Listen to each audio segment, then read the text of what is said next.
All right then. तो देखो, आपको लास्ट क्लास में मैंने ब्लॉक में डिस्कशन किया था। तो पहले आपको हाइड्रोजन सिखाया था, सॉरी फर्स्ट ग्रुप सिखाया था, S block. First group S block का है hydrogen, lithium, sodium, potassium, rubidium and francium, जिनमें बेटा फ्रांसियम रेडियो एक्टिव होता है। कैसा होता है? हाँ, सबसे ज्यादा रेडियो एक्टिव एलिमेंट पता है सेवंथ पीरियड में मिलने वाले। सेवंथ पीरियड में आपको रेडियो एक्टिव एलिमेंट्स के नंबर्स बहुत ज्यादा मिलेंगे। So hydrogen, lithium, sodium, potassium, rubidium, caesium and francium, इनमें मैंने आपको समझाया था कि हाइड्रोजन नॉन मेटल है, उसके अलावा बाकी सबको क्या बोलते हैं? Alkali metal. एल्कली, उनका एक्वस सॉल्यूशन बेसिक होता है, इसलिए उनका नाम क्या है? एल्कली। अच्छा जी, इसके बाद मैंने बताया था beryllium, magnesium, calcium, strontium, barium and radium, इन दोनों को मिला के हम कौन सा ब्लॉक बोलते हैं? S block. ये ग्रुप 1 है, ये ग्रुप 2 है। रेडियम भी रेडियो एक्टिव है, मैं सर्कल कर दे रहा हूं जो रेडियो एक्टिव है। रेडियम भी रेडियो एक्टिव है, मतलब इनमें से भी आपको अल्फा, बीटा, गामा रेडिएशन देखने को मिलेगा। So beryllium, magnesium, calcium, strontium, barium and radium. अच्छा, इन सभी को क्या बोलते हैं भाई? Alkaline earth metal. लेकिन इनमें से एक को हटाते हैं, कौन है? बेरिलियम को हटाते हैं। क्यों हटाते बेरिलियम? बेरिलियम का ऑक्साइड, एम्फोटेरिक का मतलब क्या है? यस, ऐसा सब्सटेंस, ऐसा ऑक्साइड, उसका अगर ऑक्साइड बना है तो जो एसिडिक एंड बेसिक दोनों तरह के कंपाउंड के साथ रिएक्ट कर जाए उसको क्या बोलते हैं? एम्फोटेरिक। राइट, ओके जी। फिर मैंने ऑल द वे आपको डी के सारे एलिमेंट्स को बोला, अभी के लिए बाद में ध्यान रखेंगे, पहले हम आते हैं बोरॉन पे। राइट, तो अब बोरॉन से करते हैं। राइट, यहीं से करना है? चलिए बेटा, तो इन दोनों की ट्रिक मैंने पिछली क्लास में बताया था कैसे करते हैं। ये बोरॉन के बारे में कुछ कुछ पॉइंट्स रखेंगे, पहले आप अच्छे से दिमाग में बिठाओ। Boron, aluminium, gallium, indium and nihonium. ध्यान देना, हम सेवेंथ पीरियड के एलिमेंट्स में केमिस्ट्री को डिस्कवर करने के पीछे ज्यादा नहीं पड़ेंगे, क्योंकि इधर से इधर तक जितने भी हैं ये सब के सब, यानी मैं लास्ट हीलियम वाले के ऑर्गेनिज्म तक की मैं बात कर रहा हूं, इन सब के लाइफ स्पैन उतने ज्यादा नहीं है। इनमें से कुछ ऐसे हैं जिनके लाइफ स्पैन ठीक ठाक है, बट इधर वालों के आर्टिफिशियली डेवलप होने की वजह से इतना ज्यादा एटॉमिक नंबर, इतने ज्यादा प्रोटॉन है इनमें कि उनको संभालना मुश्किल होता है। तो कुछ कुछ के लाइफ कुछ सेकंड्स के होते हैं, आए और 2 सेकंड में गायब हो गए। गायब होने का मतलब यहाँ पे उनका न्यूक्लियस ब्रेक डाउन कर गया, ब्रेक डाउन करके न्यूक्लियस ब्रेक डाउन किया, प्रोटॉन कम हो गए, प्रोटॉन कम हो गया, प्रोटॉन से ही एटम को पता करते हैं, इसलिए वो एटम ही बदल गया। तो अब वो ऑर्गेनिज्म नहीं रहा, या अब वो नियोनियम नहीं। तो इनकी केमिस्ट्री पे हम ज्यादा डिस्कशन नहीं करने वाले, हमारा सिर्फ इन्हीं। अच्छा, एक और चीज देखिए बेटा, यहाँ पे आप देखो कैल्शियम के बाद स्कैंडियम, यट्रियम, लैंथेनम एंड, आप देखो ये लैंथेनम के साथ वाला है, ये कौन सा है? सिक्स्थ पीरियड, यस और नो? और ये कौन सा है? Seventh period. Sixth period and seventh period. अगर आपसे पूछा जाए लैंथेनोइड्स, लैंथेनोइड्स एंड एक्टिनोइड्स कौन से पीरियड में है, तो देखो लैंथेनोइड्स ना बेटा, जो सीरियम है, प्राजियोडिमियम है, नियोडिमियम है, प्रोमिथियम, समैरियम, हाँ, gadolinium and dot dot dot lutetium, ये जो मेंबर्स हैं इनको देखो स्टैकिंग कैसे किया गया है, समझो बात को। ये लैंथेनम है, आप ऐसे मान लो ये फ्लैट आपके सामने ऐसे फ्लोर पे लिखा हुआ है। अब आप सीरियम को ब्लॉक के फॉर्म में समझो, इमेजिन करो कि ब्लॉक है, एक पर्टिकुलर क्यूबिकल ब्लॉक है, इसको उठा के आप लैंथेनम के ठीक ऊपर रखो, प्राजियोडिमियम को इसके ठीक ऊपर रखो, नियोडिमियम को इसके ठीक ऊपर रखो, तो बताओ ये कौन से ग्रुप में आएंगे ये पूरे के पूरे? हाँ, ग्रुप पूछ रहा हूं, 1, 2 एंड थर्ड ग्रुप में ये भी आता है, लैंथेनोइड्स भी और एक्टिनोइड्स भी। थोरियम, बोलो, प्रोटैक्टिनियम, यूरेनियम, ठीक है। तो कहने का मतलब कि जैसे इसकी स्टैकिंग ऐसे हुई है, सीरियम, प्राजियोडिमियम, नियोडिमियम, ऐसे करके ये बाहर निकले हुए हैं, और उसी तरीके से थोरियम यहां से ऐसे बाहर निकला हुआ है। आपसे पूछा जाए ग्रुप नंबर 3 में एलिमेंट्स कितने हैं, तो ये 4 नहीं बोलने हैं, इन 4 के अलावा ये 14 एंड ये 14 कितने हो गए 32, 28 ये और 4 ये। सबसे बड़ा ग्रुप कौन सा है और दिखता नहीं है, देखो हिडन है ना। हाँ बोलना क्या, हाँ ग्रुप 6th पीरियड का एलिमेंट, उनमें पूरे लैंथेनॉइड्स आ जाएंगे। क्या समझा बात क्या बोल रहे हैं? ही इज आस्किंग कि सर ये बताओ 6th पीरियड में 3rd ग्रुप मेंबर बताओ, तो उसमें लैंथेनम भी आएगा, सीरियम भी आएगा, प्रेसिडियम भी आएगा। There you are suppose to tell कि कौन से नंबर का लैंथेनम। इसलिए कई कई किताबों में आप देखो ये दोनों स्पेस वेकेंट कर दिया है, इनकी जगह यहां लिख दिया लैंथेनम एंड एक्टिनियम। आप समझ रहे हो ना क्यों लिखा है? क्योंकि लैंथेनम के ऊपर सीरियम, इनको ये पूरा स्टैक बन गया, इसको उठा के यहां फिट कर दो, बात वही है ना। तो इसलिए ऐसे भी लिखा जाता है, ऐसे भी लिखा जाता है। इंटरेस्टिंगली इन सभी की जो प्रॉपर्टीज है यानी वैलेंसी, उस पर चार्ज कितना होगा, स्टेबल स्टेट कितना होगा, वो लैंथेनम को रिप्रेजेंट, इसलिए इनको लैंथेनॉइड्स बोला जाता है फैमिली के नाम से, इनको एक्टिनॉइड्स बोला जाता है। आ रहा है बात समझ में? ओके ये इनके बारे में अगर टिपिकल प्रॉपर्टीज पूछोगे कब पढ़ना है, क्लास 12th में एक चैप्टर है डीएनएस ब्लॉक, वहां जाके हम लोग पढ़ेंगे। अभी तुम्हें ना ब्लॉक केमिस्ट्री नहीं पढ़ा रहा हूं, अभी तुम्हें बस इंट्रोड्यूस करा रहा हूं। ब्लॉक केमिस्ट्री पढ़ने के पहले पता क्या क्या आना चाहिए आपको? ब्लॉक केमिस्ट्री के पहले स्ट्रक्चर ऑफ एटम बहुत क्लियर होना चाहिए, उसके पहले periodic properties, ionization energy, electronegativities, ये सब क्लियर होना चाहिए। केमिकल बॉन्डिंग मॉडर्न थियरी तक ये पूरा क्लियर होना चाहिए। रेडॉक्स, थर्मोडायनेमिक्स, इक्विलिब्रियम, ये सारे पार्ट जब क्लियर होंगे तब तुम्हारा रिसेप्टिव एंड इतना होगा कि मैं ब्लॉक समझाऊंगा तुम्हें समझ आएगा। इसके पहले तो जो अभी तुम्हें दे रहा हूं बेसिकली तुम्हारे दिमाग में कॉमन इंफॉर्मेशन बस डाल रहा हूं, जिसको आप दिमाग में बिठा के रखो, जो हमारे फिजिकल केमिस्ट्री में काम आएंगे, राइट? बस उतना इंफॉर्मेशन अभी दे रहा हूं। तो ये ब्लॉक खत्म भी नहीं कर रहा हूं मैं अभी आपको सिर्फ इंट्रोड्यूस करा रहा हूं इनसे कि इनको ध्यान में रखो अभी। तो ये इतनी ज्यादा चीजें लोडेड नहीं है, अभी तो बहुत कुछ आना बाकी है, ये तो बस स्टार्टिंग है इनका, ठीक है? ओके जी, तो ये बात समझ में आया। ग्रुप नंबर 3 के बाद हम सीधा पहुंच गए कितना, ग्रुप नंबर 13। 13 में पहला एलिमेंट कौन है? Boron, aluminium, gallium, indium, thallium and. अब बेटा इसको याद कैसे करें? तो इसको देखो सब्जियों के नाम पे याद कर सकते हो, ठीक है? बी स्टैंड्स फॉर बैगन, आलू, गाजर, इन, थैला। बस अब NH को ऐसा कुछ नहीं, वो दिमाग में रखना है, ठीक है? बैंगन, आलू, गाजर, इन, थैला, राइट? चलिए, तो ये हो गया ट्रिक के बारे में बात। अब आते हैं इनकी वैलेंसी। जैसे मैंने आपको बताया था हाइड्रोजन हटा दो तो ये जितने भी हैं सबका फिक्स स्टेट होता है, कितना? +1। मैंने आपको बोला था कि ये जो सेकंड वाले इनका फिक्स स्टेट होता है कितना? +2, ऑलवेज फिक्स्ड।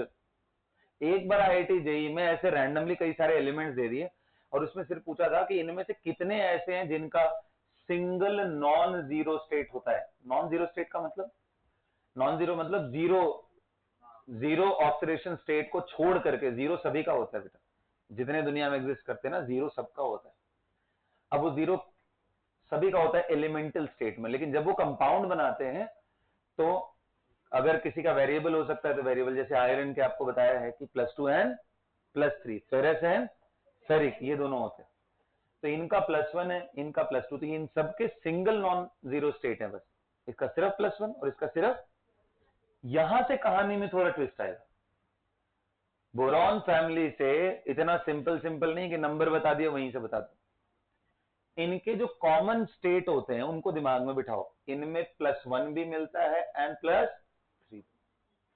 अब क्यों मिलता है, कैसे मिलता है, ये आगे की बात है, अभी बस इतना दिमाग में बिठाओ कि इनके दोनों स्टेट मिलते हैं, लेकिन इन दोनों का एक्सक्लूसिव +3 मिलता है, इन दोनों के दोनों मिलते हैं +1 एंड +3। इसका +1 बहुत ज्यादा स्टेबल होता है एज कंपेयर टू +3, तो ये बहुत रेयर है, very very rare, and this is most common. इतनी बात दिमाग में बैठेगी। बोरॉन फैमिली में वेरिएबल वैलेंसी स्टार्ट हो जाती।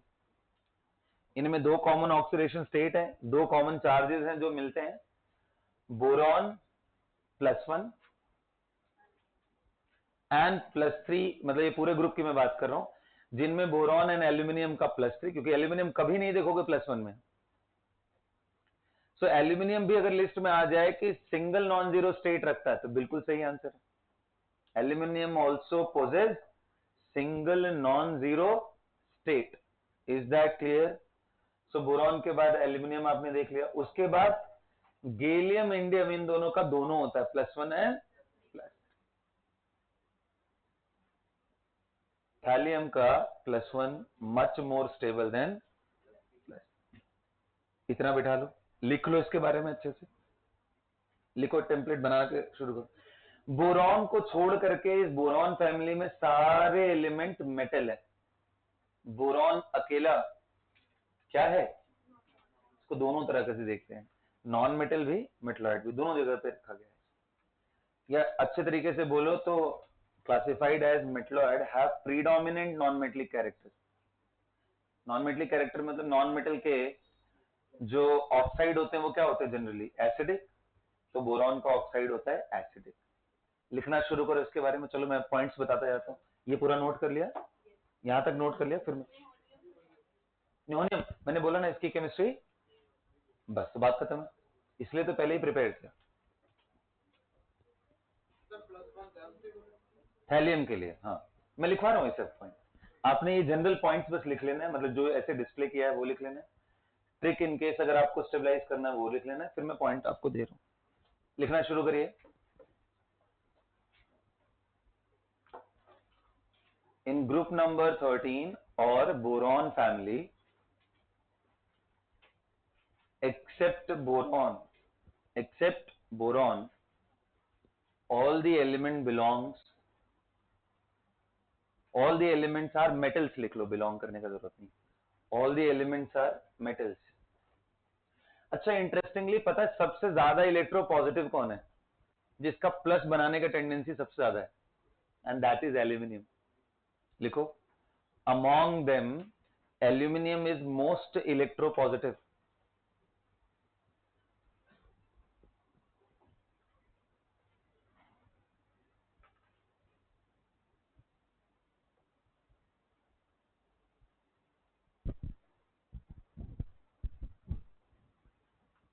Among them aluminium is most electropositive। Electropositive मतलब प्लस बनाने की टेंडेंसी उसकी, हाँ इलेक्ट्रॉन लूज करने की टेंडेंसी उसकी। Among them aluminium is most electropositive। लिख लिया आप लोगों ने, इलेक्ट्रोपॉजिटिव। अगला पॉइंट लिखिए, in boron family two common oxidation state. Oxidation state जब मैं बोल रहा हूं मतलब इन चार्जेस को बोल रहा हूं। In boron family two common oxidation states are there, +1 and +3। in boron family two common oxidation states are there, that is +1 and +3। यहां तक नोट कर लिया, two common oxidation states are there, +1 and +3। आगे लिखो, boron and aluminum shows only +3 state, whereas gallium and indium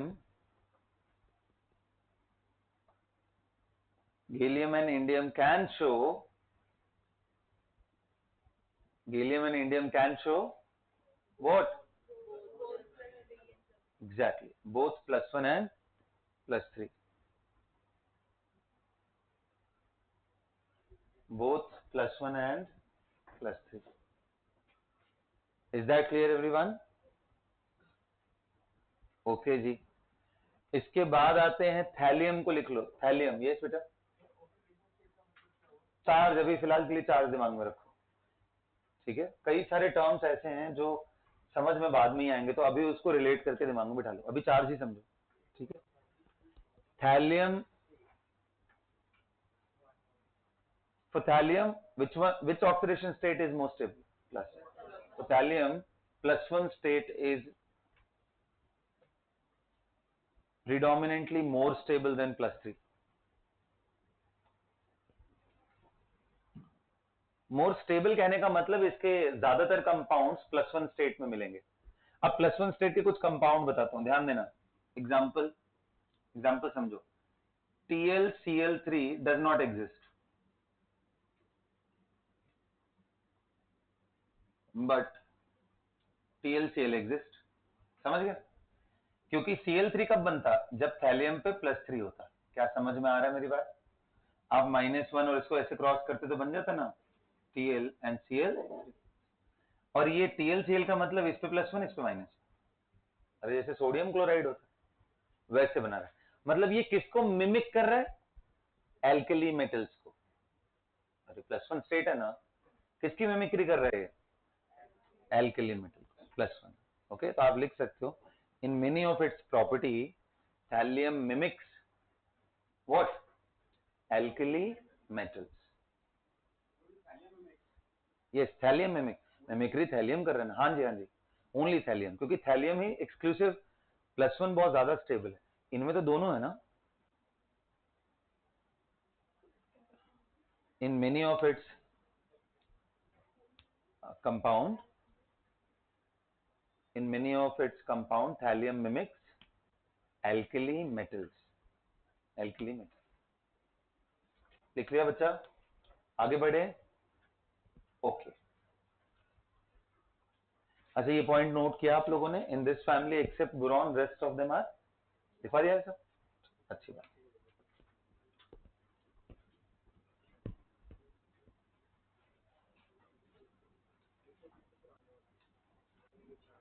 अब कुछ और बात दिमाग में आपके बिठाता हूं मैं। देखो, मैंने आपको बताया कि ये जो एल्कली मेटल के ऑक्साइड्स हैं, एंड एल्कलाइन अर्थ मेटल के जो ऑक्साइड्स हैं, ये सभी के सभी क्या हैं? बेसिक। अब यहां से आपको थोड़ी प्रॉपर्टी में शिफ्ट मिलना शुरू हो जाए।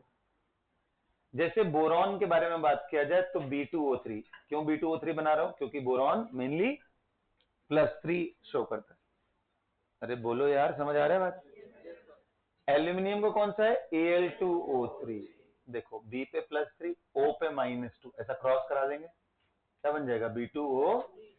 अच्छा, ये क्यों करते हैं? ऐसा क्रॉस क्यों करते हैं? ताकि टोटल पॉजिटिव टोटल नेगेटिव के बराबर हो जाए, नेट कंपाउंड पे 0 चार्ज हो, इलेक्ट्रिकली न्यूट्रल हो सके, इसलिए कराते हैं। आप करके देख लो। इसको लिखने का मतलब यही हुआ ना कि 2 बोरॉन और बोरॉन पे चार्ज +3 एंड 3 ऑक्सीजन और एक पे कितना है? -2। आप बताओ, 2 इंटू 3 करो 6, 3 इंटू 2 करो 6। आया बात समझ में? ये प्लस और ये माइनस मिलकर क्या हो गए? तो एल्यूमिनियम क्या बनाता है? गैलियम एंड इंडियम दोनों बनाते हैं। +1 का भी है, अब मैं भी +3 की बात करता हूं एक यूनिफॉर्मिटी के लिए। सो Ga2O3 In2O3, एंड थैलियम का तो यार होता ही यही स्टेट है मेनली +1, एंड +1 आएगा तो जैसे सोडियम बनाता है Na2O, वैसे ये बनाएगा Tl2O।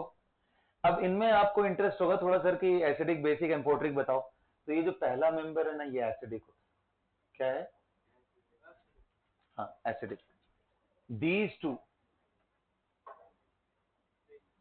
हाँ हाँ, एम्फोटरिक। इसके बारे में जो किताब में लिखा हुआ स्टेटमेंट वो बताता हूँ। Mainly basic but weekly amphoteric. अब ये क्या मजाक है यार, क्यों क्लियर आंसर नहीं होता है? मैं एम्फोटरिक मानूं या फिर इसको बेसिक मानूं? ये कौन सा स्टेटमेंट होता है? Mainly basic, weekly amphoteric. इसका मतलब ये है कि नॉर्मल अगर आप इसको रिएक्ट कराओगे किनके साथ? एसिड के साथ, तो रूम टेम्परेचर भी कर जाएंगे। एम्फोटरिक का मतलब दोनों से रिएक्ट करें, लेकिन रूम टेम्परेचर के बेस के साथ रिएक्शन कराओगे तो करते ही नहीं है। इसका मतलब ये रेजिस्ट कर रहा है, एम्फोटेरिज्म नहीं है इसके अंदर। इसके अंदर क्या है? मेनली बेसिक कैरेक्टर है। लेकिन अब आप जिद पे ही लग गए, आज तो मैं रिएक्ट करा के ही छोड़ूंगा, आपने गर्म करना शुरू कर दिया। हीटिंग करते करते करते करते एलिवेटेड टेम्परेचर चले गए 1000, 1200, 1500, यार लिमिट क्रॉस कर गए, लिमिट क्रॉस कर जाओगे तब ये रिएक्ट कर जाएगा। इसलिए ये वर्ड आया। समझ में आया कि वीकली एम्फोटेरिक का मतलब सिर्फ ये है कि बहुत हाई टेम्परेचर पे जाके ये बेस से रिएक्ट करेगा, और मेनली बेसिक का मतलब ये है रूम टेम्परेचर पे ही एसिड के, बेस का क्या कैरेक्टर होता है, base reacts with acid, so room temperature पे ही रिएक्शन कर जाएगा। क्या ध्यान में रहेगा? सो इट, हाँ एक और बार समझा रहा हूं, देखो जो इंडियम का ऑक्साइड +3 स्टेट वाला, it is mainly basic but weekly amphoteric. So weekly amphoteric का यहां मैं मतलब आपको समझा रहा था कि देखो जो बेस होते हैं वो एसिड से रिएक्ट करते हैं। मेनली बेसिक लिखने का मतलब यही है कि रूम टेम्परेचर पे रिएक्शन कराओगे एसिड के साथ H2SO4 HCl तो आराम से रिएक्ट कर जाएंगे, लेकिन रूम टेम्परेचर में NaOH के साथ कराओगे तो रिएक्शन नहीं करेगा, क्योंकि रूम टेम्परेचर पे ये एम्फोटेरिज्म शो नहीं करता। लेकिन गर्म करना शुरू कर दिया तुमने सोडियम के ऑक्साइड के साथ, करते गए करते गए करते गए, एक टेम्परेचर के बहुत ऊपर चले गए तो ये रिएक्ट करता है। तो इस बात का मतलब है कि weekly amphoteric but mainly basic. Is that clear? ये एग्जैक्ट लाइन बता रहा हूं जो किताब की है, ठीक है? तो आप इसको लिख लेना, mainly basic but weekly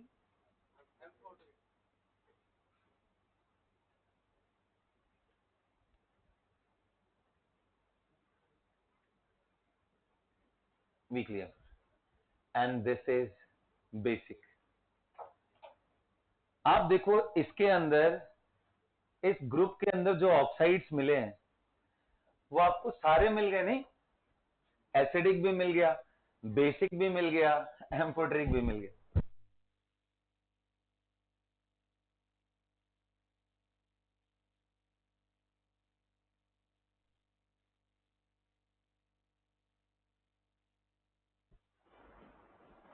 okay बच्चों, नोट कर लो इसको। हाँ जी बोलिए। Yes yes please.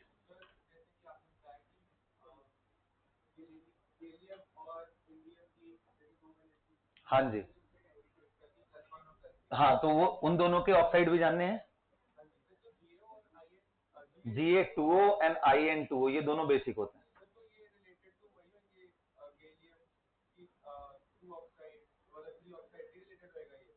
कौन सा 3 ऑक्साइड? हाँ नहीं नहीं नहीं नहीं, अभी वही मैं बता रहा था। देख यहाँ सबको मैं +3 दिखाया, इसका तो होता ही नहीं है इसलिए इसको +1 दिखाना पड़ा। +1 वाले जो तीनों के तीनों हैं, तीनों के तीनों बेसिक होते हैं।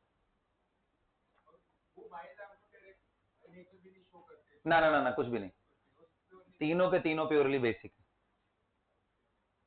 +1 वाले तीनों जो ऑक्साइड नोन है, तीनों के तीनों बेसिक है। 3 वाले में ड्रामे हैं थोड़े, ये एसिडिक है, ये दोनों एम्फोटेरिक है, और सबसे ड्रामेबाज ये है, कौन सा? इंडियम का ऑक्साइड, मतलब मेनली बेसिक एंड वीकली। अरे ना बात सुन, ठीक, नोट कर लिया ये सब? अच्छे से नोट करो, ये थोड़ा टिपिकल केमिस्ट्री की तरफ बढ़ रहे हैं अब हम लोग, ठीक है?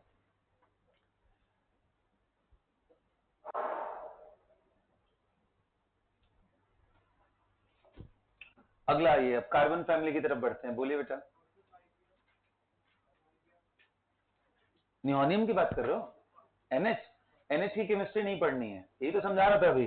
7th पीरियड के एलिमेंट मेनली कैसे हैं? रेडियो एक्टिव, उनमें रेडियो एक्टिविटी पढ़ना, इनमें केमिस्ट्री इनका डिस्कस। क्योंकि अभी तुम सोच रहे हो नियोनियम का ऑक्साइड है, थोड़ी देर में पता चला यार ये तो लेड बन गया, सारी मेहनत खराब हो गई, इतने देर से मुश्किल से उसको बनाया था, लैब में रखा और वो बदल गया यार, कैसा है ये? ठीक है, चलो आगे बढ़ते हैं।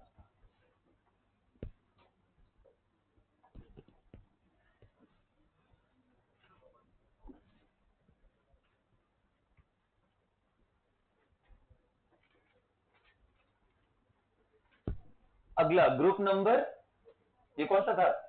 13। इसके बाद आते हैं ग्रुप नंबर 14। ग्रुप नंबर 14 कौन सा है? कार्बन, सिलिकॉन, जर्मेनियम, अरे वेट वेट वेट, देखो मैं इमोशन में आ गया, टिन को मैं टी लिखने जा रहा था। एंड अच्छा बच्चों देखो, वैसे तो आपको मैंने पिछली क्लासेस में भी थोड़ा बहुत इस पर डिस्कस किया है। कई सारे एलिमेंट है जिनका सिंबल और नाम रेजोनेट नहीं करता है। जैसे सोडियम लिखना चाहिए एच से, बट है वो Na। तो ये सब आपको पता है किससे डिराइव्ड है? हाँ, लैटिन नेम से। जैसे Na किससे डिराइव्ड है? नेट्रियम। अच्छा ये काम भी आज आपको करना है, किया है आप लोगों ने, कि जो भी एलिमेंट का नाम और उनका सिंबल रेजोनेट नहीं कर रहा है, उन सबको ढूंढना है कि उनकी लैटिन नेम क्या है। तो मेरे को पता है मैं बता दूंगा, बट थोड़ा काम करोगे घर पे ना तो तुम्हें और मजा आएगा, बस इसलिए बोल रहा हूं। ये भी करना है, this will also be included in test. Okay, so Na natrium है, K केलियम है। ऐसे ही बेटा यहाँ तो सब मैच ही कर रहे थे। अरे उधर की बात नहीं कर रहा हूँ मैं, इस side carbon silicon germanium tin. Tin है, बोलो इसको क्या बोलते हैं? स्टैनम। बिल्कुल सही, किसने बोला? Nice. Sn is derived from stannum and Pb is derived from plumbum। किससे डिराइव है? तो ये काम करोगे ना, मैं ऐसे बोल दे रहा हूं, बट ये लिस्ट बना के आपको लिखना है कि ऐसे कौन कौन से एलिमेंट है जिनका नाम रेजोनेट नहीं कर रहे। ठीक है, स्टैनम एंड प्लम्बम। क्लेरोवियम तो है ही, stannum and plumbum, got it. आइए, अच्छा, carbon silicon germanium tin lead and flerovium. अब इसको याद करने का ट्रिक देखो, कई सारे हैं ऐसे जो तुमको,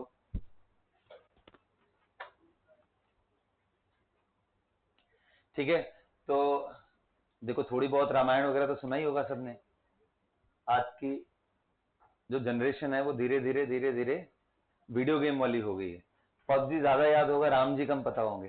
तो ये यहाँ पे देखो, कहे सीता जी सुनो प्रभु। तो एक तो ये, हाँ ये फास्टिंग, ठीक है। तो कहे सीता जी सुनो प्रभु, एक तो ये है। इसके अलावा एक और है, वो शंकर जी के नाम पे है। आपको पता है शंकर जी का सबसे फेवरेट जगह कहाँ है इस प्लेनेट पे, पूरे प्लेनेट पे? ठीक ठीक। चलो वो तो बिल्कुल ही वैराग्य के लिए है ना, कि एकदम ही आइसोलेट हो गए हैं, दुनिया से मतलब नहीं। दुनिया के अंदर जहां लोग रह रहे हो उन जगहों पे, काशी, वाराणसी, वाराणसी जहां का मैं हूं, ठीक है। हाँ जी, बनारस, जिसको बनारस भी बोलते हैं, बहुत सारा नाम है, Kashi, Varanasi, Banaras. Yes, that is the oldest city alive on this planet. तो ये उनसे रिलेटेड है। काशी गए शंकर, और जहां हस्बैंड जाएंगे वाइफ तो जाएंगी पार्वती। काशी गए Shankar Parvati, that's how you are supposed to. हाँ, और बता, तुम लोग के पास भी होगा कुछ ना कुछ ट्रिक। हाँ बोलना, क्या हुआ?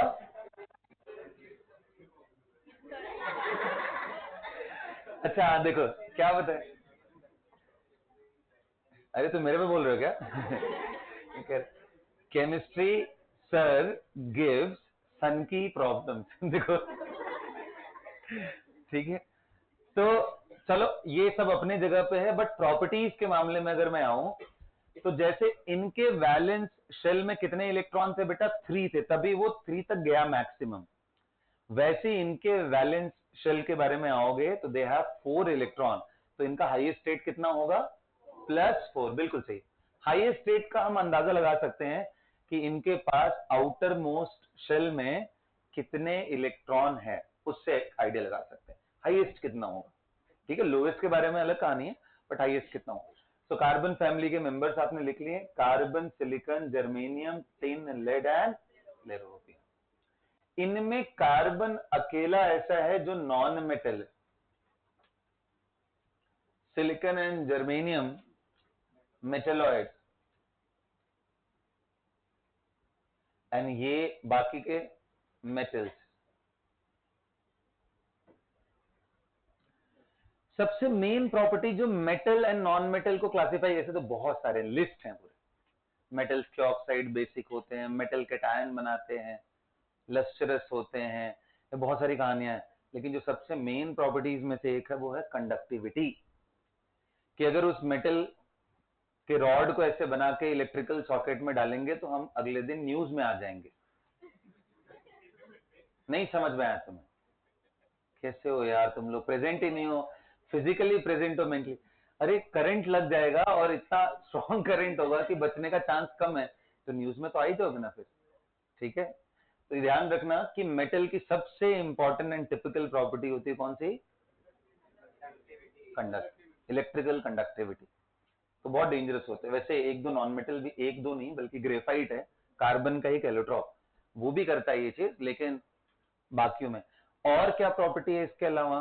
भाई डक्टाइल होते हैं, मेलिएबल होते हैं, सोनरस होते हैं, ये सारी उसकी एडेड प्रॉपर्टीज हैं, कई सारी हैं लिस्ट में। ये तुम लोगों ने अच्छे से 9th में रटे होंगे। ठीक है, आगे बढ़ू मैं। तो ये हो गया कार्बन फैमिली के मेंबर्स। लिखना शुरू करो, लिख लिया? अब मैं एक एक करके लिखूं।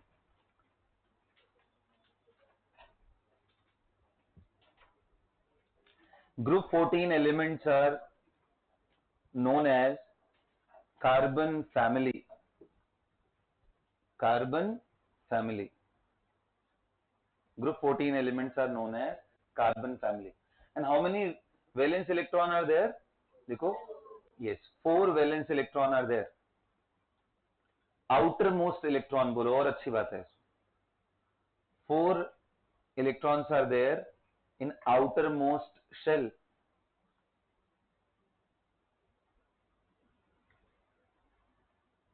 What is the highest oxidation state of this group?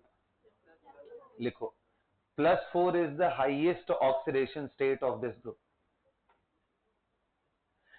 अब आपको इंटरेस्ट होगा कि यार मिनिमम कितना जा सकता है ना? तो इसको जो कॉमन स्टेट है वो बताता हूं, ध्यान से सुनो, बड़ा इंटरेस्टिंग है वो। 2 और 4, यहां कितना था? 1 3। देखो इन दोनों में गैप कितना है? इन दोनों में गैप कितना है? तो पी ब्लॉक का एक इंटरेस्टिंग प्रॉपर्टी है, यहां पे जो गैप होते हैं स्टेबल ऑक्सीडेशन स्टेट्स के बीच में, वो 2 यूनिट का गैप होता है। तो जैसे अब हाईएस्ट आपको पता चल गया, उससे 2 कम कर लो। ठीक है, अच्छा लोवेस्ट अब यहां से कहानी शुरू होगी। लोवेस्ट एक्चुअली जैसे जैसे आप लेफ्ट टू राइट जाते हो ना, नॉन मेटेलिक प्रॉपर्टी बढ़ती है और उस एलिमेंट के कोवेलेंट बॉन्ड बनाने की टेंडेंसी भी बढ़ती है।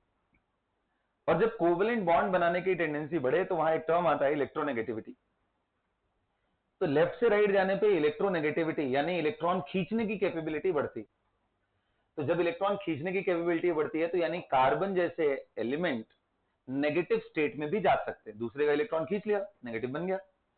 नेगेटिव स्टेट में कहां तक जा सकता है वो डिसाइड होता है कि इसके पास ऑक्टेट में कितने की अभी कमी रह गई, कितने इलेक्ट्रॉन है इसके वैलेंस शेल में, कितना ले ले तो ऑक्टेट हो जाए, यानी 8 इलेक्ट्रॉन हो जाए, 4 और, तो इसका लोवेस्ट कितना आ सकता है? -4। तो इस जगह का रेंज -4 से +4 होता है। कार्बन फैमिली में जो ऑक्सीडेशन स्टेट का रेंज है बेटा, कहां होता है? -4 से लेके +4। लेकिन ये एक्सक्लूसिवली कार्बन के लिए है, क्योंकि उसके नीचे जाओगे तो कहानी गड़बड़ हो जाएगी। कार्बन इस पूरे ग्रुप मेंबर में सबसे ज्यादा इलेक्ट्रोनेगेटिव है, तो यही इलेक्ट्रॉन खींच सकता है। इसलिए इसके पहले तो मैंने नेगेटिव स्टेट नाम ही नहीं लिया। मेटल कभी नेगेटिव स्टेट में, समझ रहे हो ना? नेगेटिव स्टेट में जाने का मतलब क्या? किसी का इलेक्ट्रॉन उधार लेना। मेटल देने वाले लोगों में से हैं, लेते नहीं है इलेक्ट्रॉन। इलेक्ट्रॉन लेने का काम किसका है? Mostly non metal. तो कार्बन -4 तक जा सकता, बाकी सभी के सभी यूजुअली पॉजिटिव में होते हैं। 2 और 4 उनका सबसे कॉमन है। अब अभी आपने थोड़ी देर पहले देखा था, ये जो 6th पीरियड वाला एलिमेंट है थैलियम, इसका कौन सा स्टेट स्टेबल था, लोअर या हायर? लोअर। कौन सा वाला?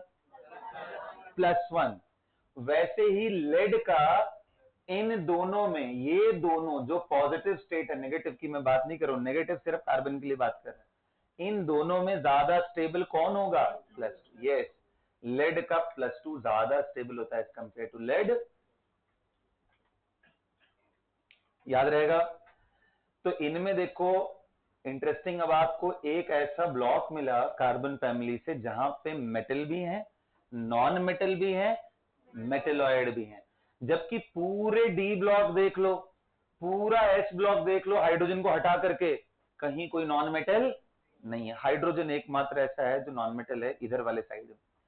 तो ये पी ब्लॉक है। पी ब्लॉक कहने का मतलब बोरॉन फैमिली से लेकर के नोबल गैसेस तक, पी ब्लॉक ही एक ऐसा जगह है जहां पे metal, non metal and metalloid इकट्ठे रहते हैं।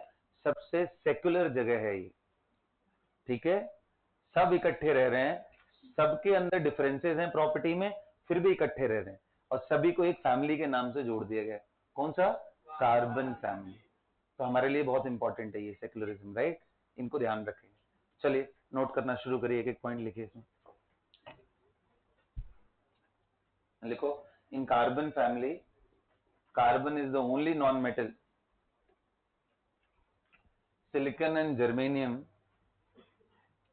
silicon and germanium, silicon and germanium are metalloid.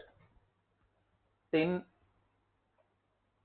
lead and ferrovium, they are metals. अगला point, among all the member carbon is most electronegative. Among all the member of group 14 carbon is most electronegative. Among all the members of group 14 carbon is most electronegative.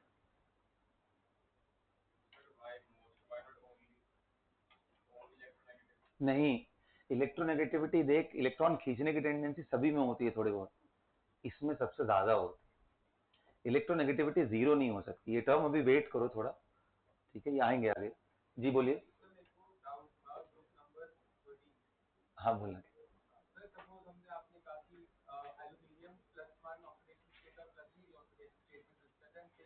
Aluminium नहीं करता है,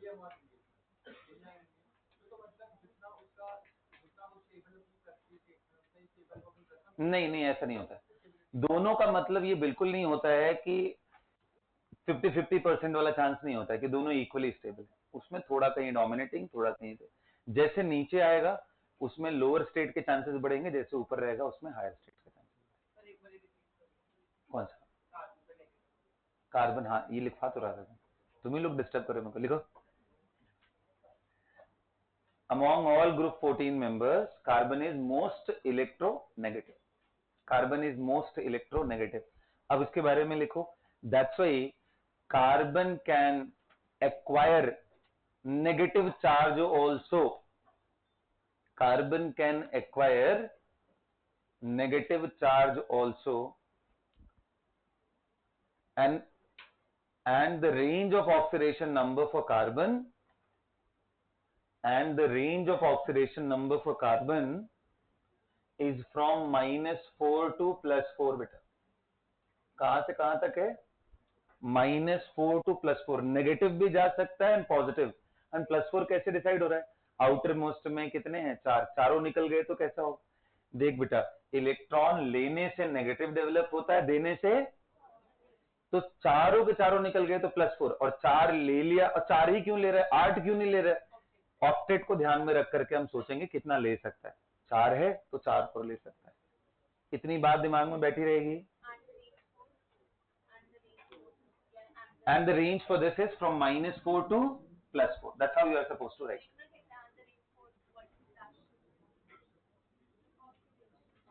Oxidation number for carbon is from -4 to +4. Means it can have any oxidation state from -4 to +4.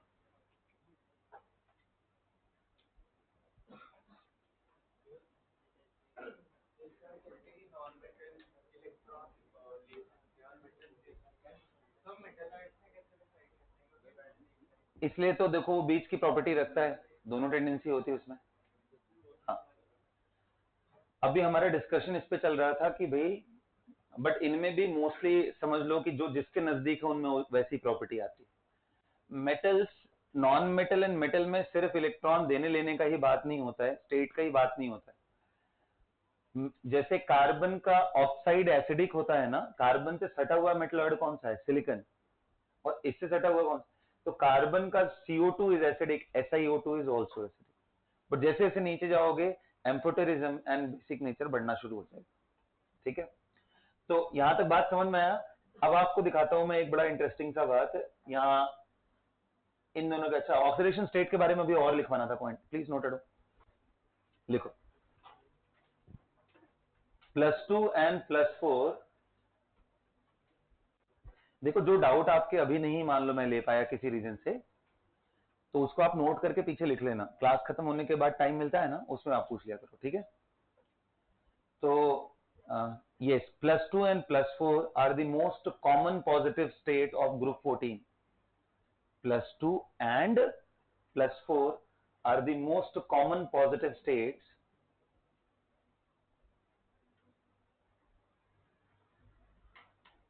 are there for group 14 यानी carbon family.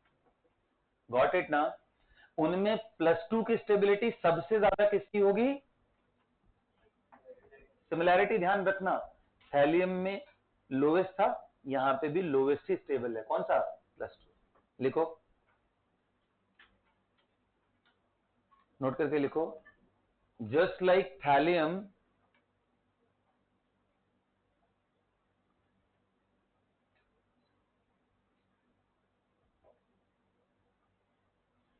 Lead +2 bracket में लिख लेना lower oxidation state, ताकि आप relate कर पाओ। जस्ट लाइक थैलियम लेड +2, यहां लिख लेना lower oxidation state. Lower oxidation state is more stable than Pb+4, which is higher oxidation.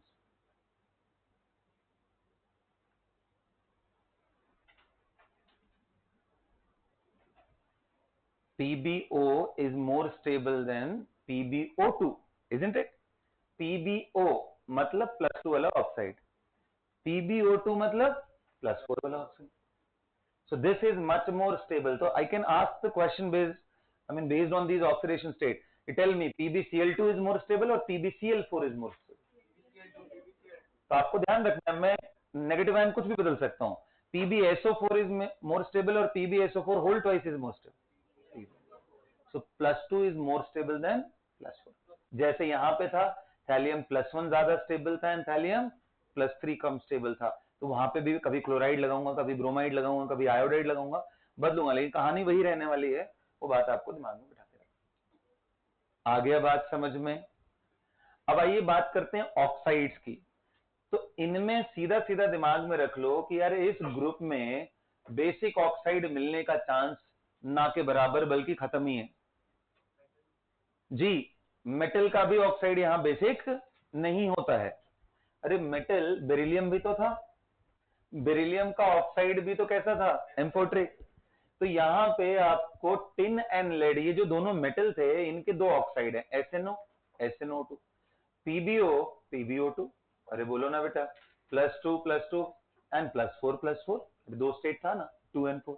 ज्यादा स्टेबल कौन है वो अलग कहानी, लेकिन अगर मैं सारे ऑक्साइड की लिस्ट बनाऊं तो ये चारों के चारों एम्फोट्रिक होते हैं। टिन का +2 भी, टिन का +4 भी, लेड का +2 भी। जनरली हायर वालों के टेंडेंसी होती है एसिडिक होने की, लोअर का बेसिक होने की, लेकिन यहां लोअर हायर सब के सब क्या हो गए? इसके बारे में पढ़ना नहीं है, बच गए हम लोग। ऊपर वाले जितने भी हैं higher state, CO2 SiO2 GeO2, सबके अंदर कैसा nature? Acidic nature. So amphoteric का लिस्ट बस यही है। ओके, नोट करके लिखो, in this group SNO SNO2 PbO and PbO2 are amphoteric oxide। बोलना देती थी। इन दिस ग्रुप SNO, यही जो लिखा है ऊपर, SNO SNO2 PbO and PbO2, ये चारों के चारों क्या हैं? Amphoteric oxide. बाकियों के बारे में आप चाहो तो नीचे नोट करके लिख सकते हो। And CO2 SiO2 and GeO2 are acidic oxides. ऊपर वालों का चांस एसिडिक होने का ज्यादा है, नीचे धीरे धीरे आते समय बेसिक की तरफ बढ़ते हैं, तो बीच में एम्फोटेरिज्म आता है। बट यहां से यहां तक पूरे एसिडिक थे, यहां एम्फोट्रिक हुआ और यहां तो खत्म ही हो गया एलिमेंट। अब धीरे धीरे ना तुम जैसे और राइट साइड बढ़ोगे, एम्फोटेरिज्म भी खत्म हो जाएगा। तुम देखो यहाँ कितने सारे एसिडिक हैं, 3, इसके इधर बस एक अकेला था एसिडिक, बाकी ये एम्फोटेरिज्म की तरफ से, चलो ये वीकली एम्फोटेरिक मेनली बेसिक, और ये पूरा क्या था बेसिक। यहां देखो लास्ट मेंबर तक बेसिक खत्म हो गया और एसिडिक बढ़ गए। इसके बगल में बात करोगे कौन सा वाला, जो नाइट्रोजन फैमिली का मेंबर है, उनमें एम्फोटेरिज्म के चांस और वीक पड़ जाएंगे। ठीक है, तो अब जो एम्फोटेरिक की लिस्ट है वो यहां तक ज्यादा मायने रखती है, इसके आगे थोड़ा कम मायने रखता है, लेकिन oxidation state of course is something which is deciding factor. चलिए अगला ग्रुप हम लिखते हैं, कौन सा है बेटा इसके बाद, nitrogen family.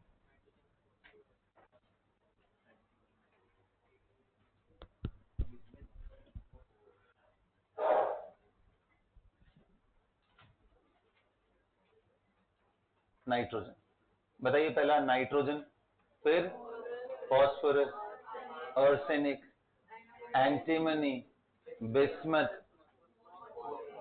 Moscovium. Nitrogen, phosphorus, arsenic, antimony, bismuth and moscovium. ठीक है, तो इनको याद करने का तरीका क्या है, देखो कुछ कैरेक्टर्स हैं उनके नाम पे याद कर जाओ। नाना पाटेकर जानते तुम लोग, बहुत फेमस कैरेक्टर है। नाना पाटेकर, ऐश्वर्या, सब बिंदास। नाना पाटेकर, ऐश्वर्या, सब बिंदास। ओके, एंड मॉस्कोवियम को आप अलग से दिमाग में रखे रहना। ठीक है, और कुछ आप लोग की तरफ से आएगा कुछ इंटरेस्टिंग, क्या, ना पुकारो ऐसे सब भिखारी। हाँ अंगद, तुम आप बोला, बोलो। कौन कौन, न्यूजीलैंड, पाकिस्तान, कैसी बात कर रहे हो यार, ये कहीं इमोशनली फिट नहीं हो रहे। पाकिस्तान को तो फिर भी लेके आ जाओ, तुम न्यूजीलैंड ऑस्ट्रेलिया को लेके आ रहे हो, ये थोड़ी ना भिखारी हैं। सब बेकार, ऐसा बोल सकते हो कि हमारे इमोशन से मैच नहीं करते। चलो ठीक, कोई बात नहीं। सो नाना पाटेकर, ऐश्वर्या, सब बिंदास। ओके नेक्स्ट, हाँ एसबी। ओके, एसबी को बोलते हैं एंटीमनी। एंटीमनी, एसबी का वैसे Latin name anyone, stibium, very nice, stibium. So nitrogen, phosphorus, arsenic, antimony यानी stibium, and bismuth and moscovium. याद हो गया? ओके जी, अब मुझे बताइए इस लिस्ट में, जैसे इसके पहले देखो नॉन मेटल सिर्फ एक था, आपको क्या लगता है यहाँ नॉन मेटल कौन कौन से, सारे मेटल, नॉन मेटल, ये था ना चैप्टर आप लोगों में, तो क्या आप लोगों ने देखा नहीं उनको ध्यान से, या उसमें भी एटॉमिक नंबर 20 तक वाला ही गेम चल गया? चल चल 20 तक ही बता भाई, इसमें 20 वाला ही बता, यहाँ तक तो 20 आता है। Nitrogen and phosphorus are,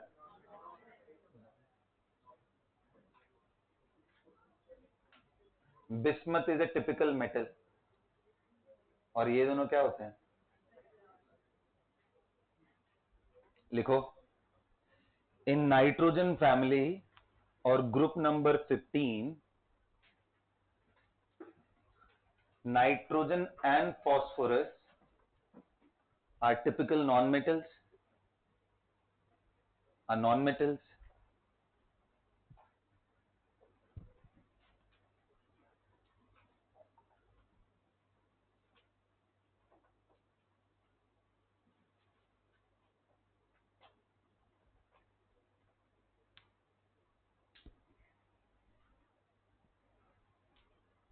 nitrogen and phosphorus are non metal, उसके अलावा arsenic and antimony are metalloid, and bismuth is metal. Of course moscovium भी मेटल होगा, बट मैं अभी बात 6 तक की कर रहा हूँ, 7th का मैंने डिस्कशन नहीं किया।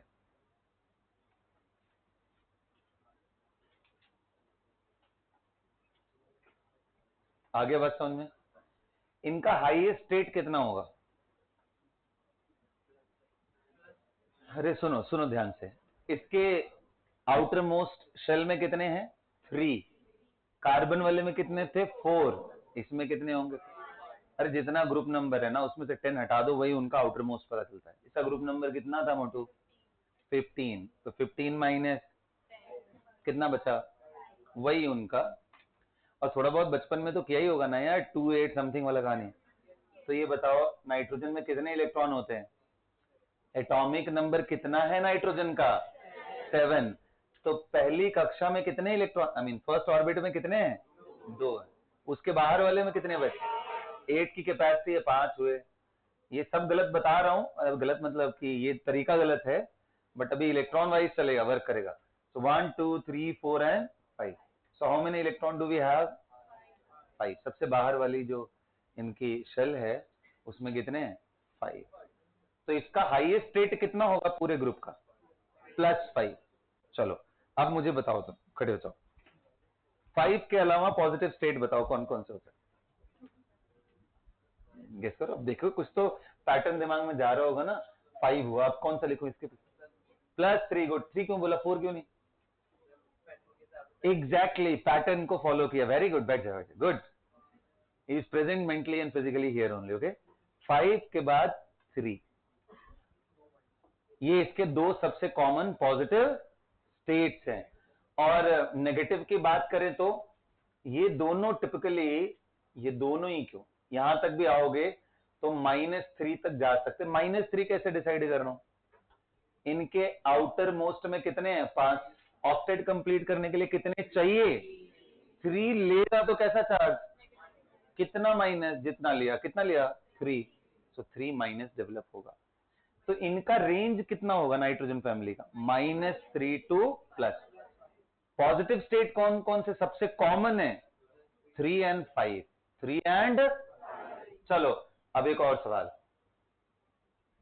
नवराज खड़े हो जाओ।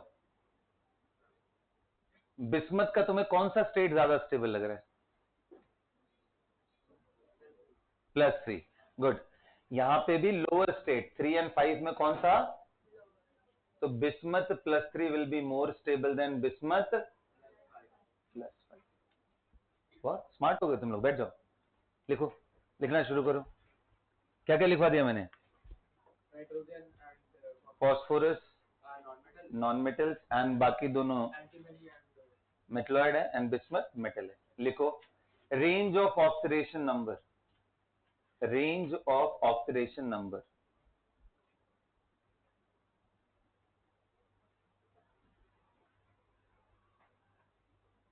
रेंज ऑफ ऑक्सीडेशन नंबर बेटा क्या है? Range -3 to +5।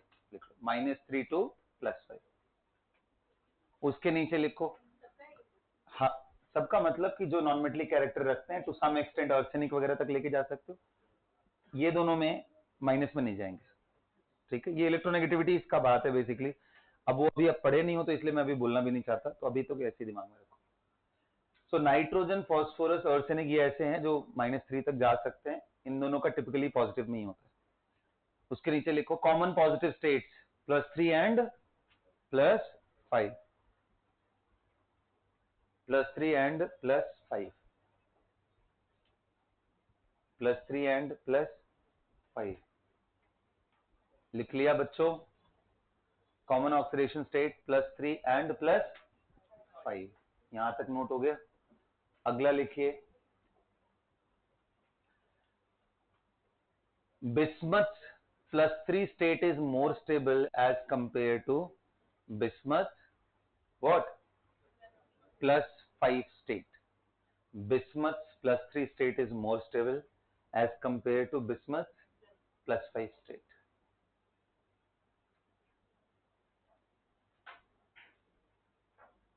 आया बात समझ में? यहां पे क्लियर हुआ? ओके, अब आते हैं, बात करते हैं इनके ऑक्साइड्स की। देखो नाइट्रोजन का, फॉस्फोरस का, आर्सेनिक का, इनके जितने हायर ऑक्साइड है +5 वाले, सभी के सभी एसिडिक है।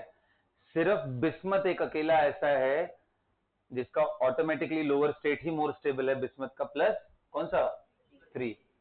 सिर्फ अकेला वो ऑक्साइड ऐसा है जो बेसिक होता है। हाँ जी, बड़ा इंटरेस्टिंग ये है कि इसके पहले एक भी बेसिक नहीं मिले। यूजुअली क्या होना चाहिए, यहां अगर कोई एक आध बेसिक रहता तो यहां चांस भी बनता, बट फिर भी इसका बेसिक होता है। इस बात को दिमाग में रखना, है थोड़ा ऑड है इधर से इधर आते समय इसको फिगर आउट करना।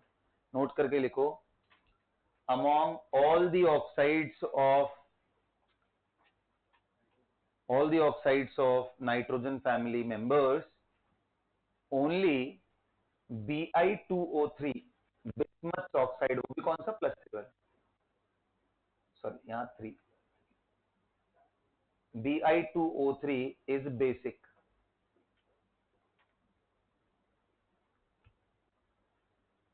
Bi2O3 is basic.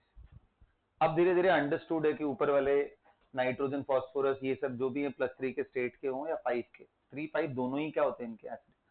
N2O3 acidic होता है, N2O5 acidic, P2O3 P2O5 acidic, तो ये सब एसिडिक रेंज में आते हैं। ठीक है, यहां ज्यादा कहानी नहीं बताऊंगा, हो गया इनके बारे में। इन ग्रुप को निक्टोजेंस बोलते हैं। क्या बोलते हैं? नाइट्रोजन फैमिली ग्रुप मेंबर का एक और नाम है निक्टोजेंस, PNICTOGENS। अच्छा, इंटरेस्टिंगली ना, ये टी मतलब कह सकते हो मिस प्रोनाउंसिएशन से ये इंट्रोड्यूस हो गया धीरे धीरे। एक्चुअल में इसका नाम जो डिराइव था वो यहां से था, निकोजेंस। पी साइलेंट है बेटा, English is a funny language right. Unnecessary P क्यों लगाना है, जब साइलेंट भी क्या कर सकते हो, कुछ नहीं कर सकते। ये निकोजेंस है। क्या बोलते हैं इनको? निकोजेन का मतलब होता है चोक करने वाले एलिमेंट्स। चोक करने का मतलब समझते हो, गला दबाना नहीं, सफोकेशन क्रिएट करेंगे। बताओ नाइट्रोजन, अगर आप ऑक्सीजन हटा दूं मैं एयर से और आपको सिर्फ नाइट्रोजन बोलूं खींचो, क्या होगा फिर? कुछ देर में आप दर्शन करके आओगे ऊपर, है ना। कहने का मतलब ये है कि ये चोकिंग एलिमेंट्स हैं। अगर इन गैसेस को आप सिर्फ नाइट्रोजन को लो, गैस में तो सिर्फ नाइट्रोजन ही होता है, बाकी सब के सब सॉलिड होता है। Only nitrogen in this whole group is gas, N2 diatomic gas. Phosphorus भी वैक्स के जैसा सॉलिड होता है, P4 व्हाइट, वेरी डेंजरस। और ये सब के सब टिपिकल सॉलिड ही है। व्हाट इट, सो निक्टोजेंस। अब ये बात लिख लेना, एक्चुअल में नाम था इनका निकोजेंस, यहीं से ऊपर चल करके निक्टोजेंस हो गया। ग्रुप 13 में बोरॉन, सिर्फ अकेला बोरॉन है जो माइनस में जा सकता है, और वो भी बड़ा कॉम्प्लिकेटेड होती है उनकी बॉन्डिंग, वो भी तब जब मेटल्स के साथ कंबाइन करे, एल्कली एंड एल्कलाइन अर्थ। और वो कंपाउंड्स हमें पढ़ने ही नहीं है, तो मैं क्यों उधर की तरफ तुम्हारा दिमाग लेके जाऊं? तो इसलिए मैंने एकदम सीधा सीधा बोला कि वहां सिर्फ 1 और 3 सोचो, नेगेटिव सोचो ही मत। नेगेटिव का स्टार्ट यहां से, यहां तक कि बेटा हाइड्रोजन के साथ भी एक कंपाउंड बनता है जिसको बोरिन बोलते हैं, BH3, इसमें भी बेचारा +3 में है। तो अब क्या जान लोगे इसका? ठीक है, तो कार्बन यहां पे लो CH4, ये माइनस में, मिथेन जो है इसके अंदर ये माइनस स्टेट में, -4 कोवेलेंट कंपाउंड की मैं बात करूं। ठीक है, तो इसलिए इनमें कोई कॉमन कंपाउंड्स नहीं है, इनमें है, इसलिए नेगेटिव यहां से start. So nitrogen, phosphorus, arsenic, antimony, bismuth हो गया। हो गया ना भाई, लिखो इसको। Group 15 elements are also known as निक्टोजेंस, derived from pnictogens, choking elements लिख सकते।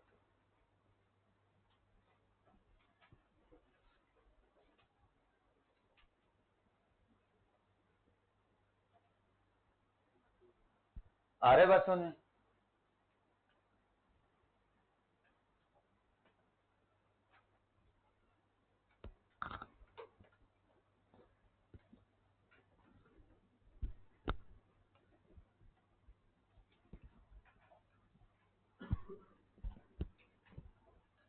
आइए आगे बढ़ते हैं, मिटा दे रहा हूं उसको। सो कार्बन, नाइट्रोजन हो गया।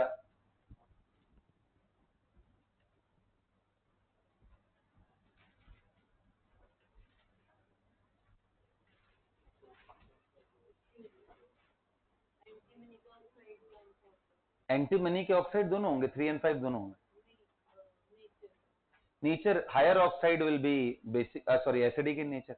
देखो इनको छोड़ करके जो मैंने आपको बताए हैं, सबके पास टिपिकल एसिडिक स्ट्रेंथ होता है। लोअर स्टेट में एक बड़ी चांसेस है तो अब धीरे धीरे ना वो सारे ब्लॉक के अंदर मैं इंट्रोड्यूस कराऊंगा, उतना कॉमन नहीं, जितने कॉमन ये सब ऑक्साइड्स हैं, या आपको अभी मोल जब मैं पढ़ाऊंगा ना, मोल कंसेप्ट, तो उनमें इन ऑक्साइड्स के बारे में डिस्क्रिप्शन आ जाएगा, फिर वो मैं एनर्जी बचाने के लिए अभी समझा दे रहा हूँ, ताकि वहां पे मैं सीधा सवाल दूं और आप देखो कितना आसानी से सॉल्व कर रहे हो। ठीक है, तो चलो आगे देखते हैं, कौन सा नाइट्रोजन के बाद oxygen, sulphur, selenium, tellurium, polonium, LV, livermorium, livermorium हो गया।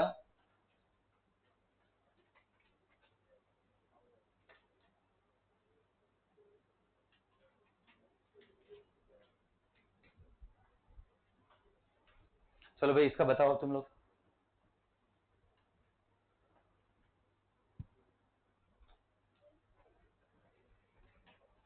इनके अब इसके बाद वाले ना टिपिकल नॉन मेटलिक वाले स्टेज में हम लोग जाने की कोशिश कर रहे हैं, तो यहां बस रेंज लिखेंगे, बहुत ज्यादा डिस्कशन नहीं करना। अच्छा, इसमें पोलोनियम भी रेडियो एक्टिव होता है guys? Yes, polonium is also radio active. तो अब तक मैं 7th को बोल रहा था, यहाँ पोलोनियम को भी हम लोग एक्सक्लूड करेंगे, उसकी केमिस्ट्री पे उतना फोकस नहीं करें। तो अब यानी कि ये बात हो गई कि सर अगर ग्रुप स्टेट में बात करूं, हाईएस्ट कितना आएगा? +6, 6, उसके बाद लोवेस्ट कितना जाएगा जी? 4 कहां से? ऑक्सीजन फैमिली में आखिरी में कितने इलेक्ट्रॉन हैं?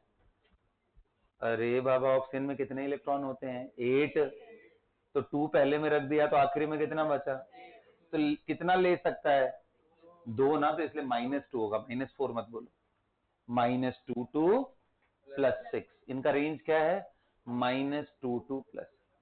अब यहां पे एक और बहुत इंपॉर्टेंट बात बताने जा रहा हूं, दुनिया में सबसे ताकतवर इलेक्ट्रॉन खींचने वाला एलिमेंट कौन है? फ्लोरीन। मोस्ट इलेक्ट्रॉन नेगेटिव कौन है? फ्लोरीन। फ्लोरीन से ताकतवर कोई नहीं है। और सेकंड बाहुबली कौन है? हाँ, ये ध्यान रखना। तो अब देखो, मजे की बात सुनो ध्यान से, +6 में ले जाने का मतलब ऑक्सीजन के 6 के 6 इलेक्ट्रॉन को कोई खींच ले जाए तब तो +6 में जाएगा, और इतनी ताकत कोई नहीं रखता है। सिर्फ फ्लोरीन है, और फ्लोरीन मोनोवेलेंट होता है। फ्लोरीन एक इलेक्ट्रॉन ही लेना चाहता है, तो एक ऑक्सीजन से अगर 2 इलेक्ट्रॉन ले जाएगा तो इस पे +2 तक ही लेके आ पाएगा। तो ऑक्सीजन अपने पूरे ग्रुप के रेंज ऑफ ऑक्सीडेशन नंबर से डिफर करता है। ऑक्सीजन का रेंज बिल्कुल अलग है, -2 to +2, और वो भी पॉजिटिव में। ये दादागिरी सिर्फ फ्लोरीन कर सकता है, और किसी की मजाल नहीं है कि ऑक्सीजन को प्लस में ले जाए, क्योंकि oxygen second most powerful electronegative element है। उसके इलेक्ट्रॉन को खींचना सबके बस की बात नहीं है। तो कहोगे ये 6 सल्फर है ना बेटा, बहुत सारे कंपाउंड है सल्फर के। SO3, SO2 तो +4 वाला है, मैं 6 की बात कर रहा था। SO3 हो गया। अरे देखो कैसे आएगा, सल्फर पे +6, ऑक्सीजन पे -2, जोड़ो, ये H2O कितना हो? 6, सिंप्लीफाई करो, SO3 banana, that's what I am telling. SO3 आया बात समझ में? सल्फर का फ्लोराइड लेते SF6। ऑक्सीजन फैमिली में ऑक्सीजन, अकेला ऑक्सीजन ऐसा है जो नेगेटिव स्टेट को प्रिफर करता है, पॉजिटिव स्टेट में जाना ही नहीं चाहता है, और उसको अगर कोई लेके जा सकता है तो उससे भी ज्यादा खतरनाक कौन? Fluorine. Most powerful electronegative elements में अगर नाम लिया जाए तो फ्लोरीन है सेकंड ऑक्सीजन। थर्ड पता है कौन है? नाइट्रोजन एंड क्लोरीन दोनों एक जैसे हैं। नाइट्रोजन एंड क्लोरीन दोनों एक जैसे हैं, लेकिन नाइट्रोजन भी सोचो हाईएस्ट तक चला गया, नखरे नहीं किया उसने। नाइट्रोजन भी +5 तक कंपाउंड मिलता है, N2O5 ये कंपाउंड है, इसमें नाइट्रोजन का +5, ऑक्सीजन का -2, ये कंपाउंड है। आयनिक नहीं है, मैं फॉर्मुलेशन बता रहा हूं, ये आयनिक कंपाउंड नहीं है बिल्कुल भी। बस ये ध्यान रखो कि ये फॉर्मूला आएगा, बस मैं फॉर्मूले के लिए आपको बता रहा हूं। N2O5 ये +5 तक जा रहा है, ऑक्सीजन कभी भी 2 से ऊपर जाता ही नहीं है। सो ग्रुप का रेंज -2 से +6 है, लेकिन ऑक्सीजन अलग रेंज रखता है, -2 to +. Plus is not a very common state, only fluoride, oxygen fluoride बोलते हैं इसको। डाइफ्लोराइड था ये, OF2, एक और कंपाउंड आता है O2F2 जिसमें +1 में होता है। ये बात दिमाग में बैठ गई अच्छे से। पोलोनियम भाई साहब का कहानी गड़बड़ हो गया, तो हमारा कॉमन जो ऑक्सीडेशन स्टेट था वो 4 और 6 जो पॉजिटिव में थे, उनमें अब मैं बोलूंगा पोलोनियम का 4 ज्यादा स्टेबल है, लेकिन आप समझ रहे हो रेडियो एक्टिव हो गया तो यहाँ डिस्कशन से बात ही खत्म हो गया। अगली बात करते हैं, इनमें बहुत ज्यादा एसिड्स हैं, सल्फर के इतने सारे हैं, H2SO4, H2SO3, है ना, मार्शल्स एसिड, कैरोज एसिड, हाइपो, इतने सारे हैं। इनमें कम से कम 7-8 तुमको अकेले सल्फर के एसिड मिलेंगे, जिनमें सिर्फ 2 नाम तुम सुन के आओगे 9th-10th में, sulphuric and sulphuric. Mainly sulphuric सुना होगा, थोड़ा बहुत ज्यादा पढ़ते हैं उन्हें सल्फ्यूरिक भी पता होगा। और एसिड में इनमें इतने सारे हैं, मतलब सबसे लोएस्ट स्टेट वाला बताऊं तो H2S है, hydrogen sulphide, that is also an acid although it is weak, but acid है वो H2S। आई बात यहां तक समझ में आप सभी लोगों को? तो बस इनके एलिमेंट्स के नाम लिखिए। बताइए, ट्रिक कोई बताएगा आप लोगों में से कैसे याद करेंगे? एनीवन? एनीवन बताओ यार, तुम लोग को पता होगा, ऐसे नहीं होगा। देखो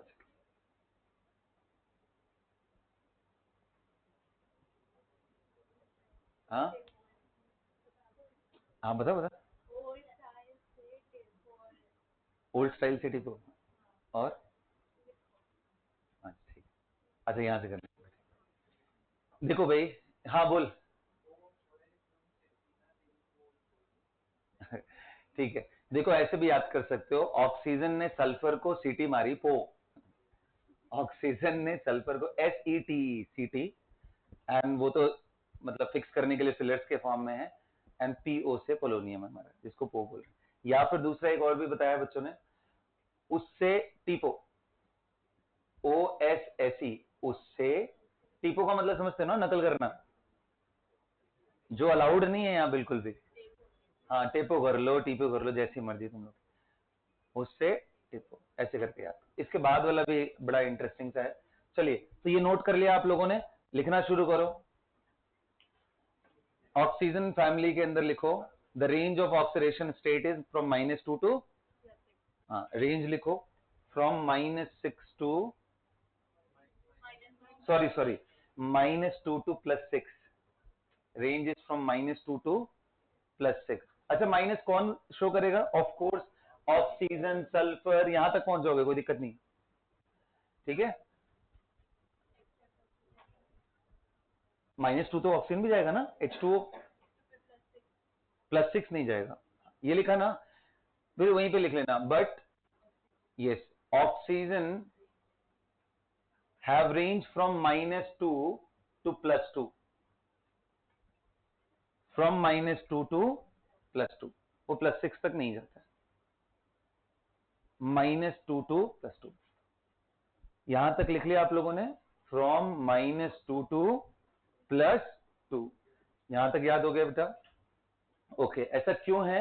क्योंकि oxygen is the second most electronegative element, because oxygen is second most electronegative element, and fluorine is the only one which is ahead of it, इसलिए फ्लोरीन ही इसको पॉजिटिव में लेके जाता है, और कोई कंपाउंड नहीं लेके जा सकता इसको प्लस में।